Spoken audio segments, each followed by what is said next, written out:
Welcome बच्चों। हम solve कर रहे हैं राष्ट्रीय एवं योग्यता आधारित छात्रवृत्ति परीक्षा 2025 कक्षा 8 के लिए विज्ञान के कुछ महत्वपूर्ण प्रश्न। आइए सॉल्व करते हैं। कौन सा अम्ल पेट में पाया जाता है? तो बच्चों हाइड्रोक्लोरिक अम्ल यानी HCl जो है वो पेट में पाया जाता है, और जो उसके ऊपर हमारे पेट के ऊपर श्लेष्मा की एक लेयर होती है जो हमें इस अम्ल से बचाती है। HCl इसलिए पाया जाता है ताकि जो भोजन हमारे पेट में 3 से 4 घंटे रहता है वो सड़े नहीं। प्रकाश संश्लेषण की प्रक्रिया में ऊर्जा का मुख्य स्रोत क्या है? तो बच्चों ऊर्जा का मुख्य स्रोत सूर्य का प्रकाश है। कौन सा तत्व हड्डियों को यानी अस्थियों को मजबूती प्रदान करता है? तो बच्चों कैल्शियम जो है वो अस्थियों को मजबूती प्रदान करता है। मछलियां पानी में सांस लेने के लिए किसका उपयोग करती हैं? गिल्स यानी गलफड़ों का प्रयोग करती हैं। मानव शरीर का तापमान सामान्य रूप से कितना होता है? तो 37 डिग्री सेल्सियस यानी इसी को हम कहते हैं 98.6 डिग्री फ़ारेनहाइट। वह कौन सा खनिज है जो हड्डियों और दांतों में पाया जाता है? तो बच्चों फास्फोरस जो है वो हड्डियों और दांतों में पाया जाता है। ऑप्शन ए हमारा सही हो जाएगा। नेक्स्ट क्वेश्चन, हवा में सबसे अधिक मात्रा में कौन सी गैस होती है? तो हवा में सबसे अधिक मात्रा में नाइट्रोजन होती है 78%।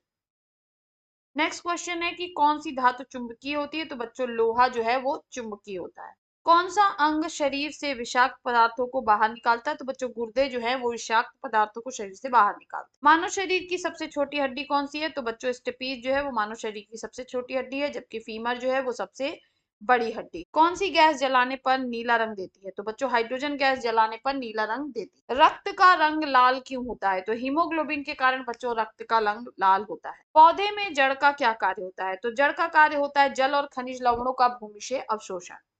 पानी से घुलने वाली गैस कौन सी है? तो ऑक्सीजन बच्चों पानी में बहुत आसानी से घुल जाती है। अमाशय में पाया जाने वाला पाचक एंजाइम कौन सा है? तो राइट आंसर है बच्चों पेप्सिन। पेप्सिन जो है वो हमारे अमाशय में पाया जाता है। रेडियोधर्मिता का प्रमुख उपयोग कहाँ होता है? तो बच्चों चिकित्सा के क्षेत्र में होता है। जिन लोगों को कैंसर हो जाता है उनका जो है रेडियोधर्मिता के जरिए इलाज होता है। विद्युत धारा के माप की इकाई क्या है? तो बच्चों विद्युत धारा को हम एम्पियर में नापते हैं, जबकि ओम बहुत बार पूछा गया है। ये प्रतिरोध की मापक इकाई है। इसकी मापक इकाई है प्रतिरोध।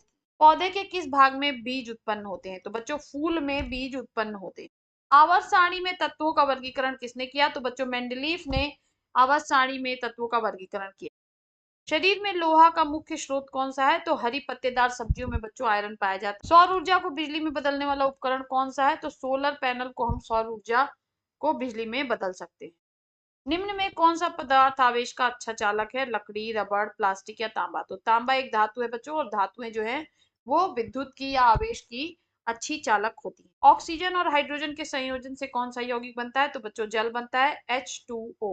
नेक्स्ट क्वेश्चन, मानव शरीर में जल की मात्रा कितने प्रतिशत होती है? तो बच्चों मानव शरीर में जल की मात्रा 70% होती है। सौर मंडल का सबसे बड़ा ग्रह कौन सा है बच्चों? तो बृहस्पति सौर मंडल का सबसे बड़ा ग्रह है, जबकि बुध सौर मंडल का सबसे छोटा ग्रह है। यहाँ पर बच्चों हमारा ये वीडियो समाप्त होता है। फिर मिलेंगे नेक्स्ट वीडियो में कुछ और प्रश्नों के साथ। तब तक के लिए पढ़ते रहिए, आगे बढ़ते रहिए। बाय बाय बच्चों।